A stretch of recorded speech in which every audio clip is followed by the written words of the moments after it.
working as analysts and training analysts and supervisors. Yes. And the new generation is coming up now, so new people that have graduated from ISAP in the last 5 years are beginning to take positions on committees and become training analysts and so on. So I think the future looks pretty good. That's good. We've got enough money. We've got our financial situation's good. We have contributors, people who have donated quite a lot of money to keep it going. So as long as the will and the spirit is good, and the spirit of ISAP has been wonderful. Yeah. It's a very, very nice community to live in, I find. And I meant to ask you, what made you decide to come back and, I mean, I imagine you will stay here now. The Wanderlust is kind of settling, but I wanted to ask you, what made you decide to move from Chicago back here? A love affair with Zurich. A love affair with Zurich. Well, that yes. Yeah. 5 years before we moved back, we rented an apartment right near your hotel there, and we would spend holidays over here. Yeah. And as the children grew up and went off to college and so on, and Jan decided she wanted to retire from her practice, we started looking around for other places to live.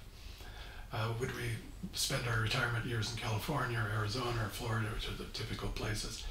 And so we decided, in a moment, another synchronistic moment where somebody said something, we saw something, and the opportunity was there. I was the president of the IAP at that time, and its headquarters are here, so I had good reason to tell the Swiss government why I'm moving here. It's not easy to get a residency visa.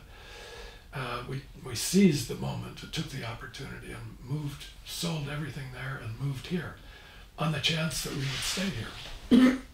It's 15 years in now, and we're still here, and we want to stay. We love it here. It's a wonderful country to live in, and the Jungian community is very nice to work in, very congenial, many opportunities to teach and work, and so Okay. And you've just been 75, shortly after the Avignon conference. You seem as full of life and energy as you always have, and your mind is so sharp. How do you occupy your time at present? What do you do with your time, your days, and so? I have a number of analyzans that I see in this office. I come here twice a week.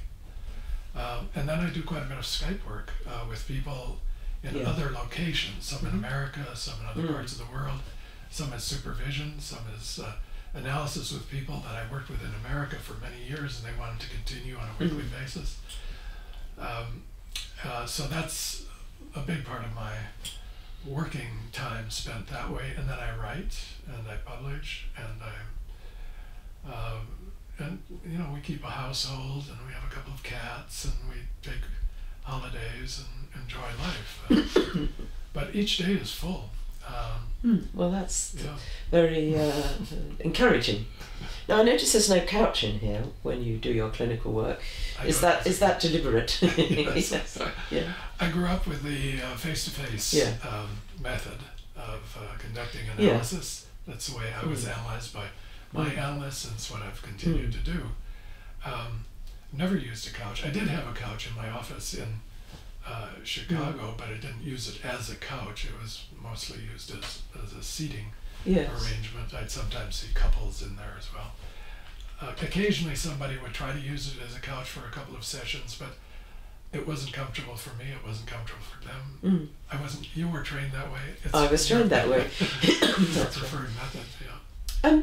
Okay, and as we come to the end, what do you feel most proud of, do you think, thinking back over, well, a hugely long career? You know, you already qualified when you were 30, so what, well, there are high points. I don't know if it's what I'm most proud of, but there are high points. I think my presidency of the IEP is definitely a high point. Yeah. Those 3 years were very significant for me, and conducting the Congress in Barcelona and the delegates meeting was a high point. It went very well, and people were happy with it. So I think serving the community as a functionary, as a Rafael Lopez Pedraza once called me you're a Jungian executive. that executive function is very important. And then the writing of books, the giving of lectures, traveling. I don't travel so much anymore. I don't like airports, hotels, don't enjoy them. I like the people once I get there. The activities are fine, but the getting and the coming and going, I don't care for. I'd say it's a combination of the organizational work, serving the community, I call it, and the writing were the two things that I... Do you have any regrets or things that you might have wanted to do which for one reason or another you haven't managed to achieve? Absolutely none. Not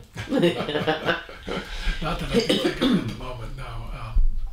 I can't say that I lived my dream. I didn't have this dream. It came to me, and I took it step by step as it came, and it just opened up in the way it did, and I'm extremely grateful. That's a lovely way of putting it. And how do you think, I mean, it's clear to me you've got, I say, a huge amount of life left to live and hopefully more writing and teaching. But how do you think you will be remembered personally and professionally, if you had to imagine that? I think as a teacher. As a good teacher? I think so, as a good teacher. I think, I hope to have been able to teach in a way that I was taught, to inspire students to take an interest in Jung, in Jungian psychology. Jung's writings primarily is what I've based myself on, which I find endlessly interesting. I'm never bored with it. So to inspire people to take an interest in what I've taken an interest in. And I've done that in various ways recently through the Asheville webinars and then teaching at ISAP, lecturing, writing, and so on. I think that would be probably what I would be remembered for. I would hope to be remembered well. Well, thank you. I've really enjoyed this, and I've learnt a lot about you and about other things too in a broader perspective. And thank you very much. Thank you for this opportunity, Jan. Okay. It's been a pleasure.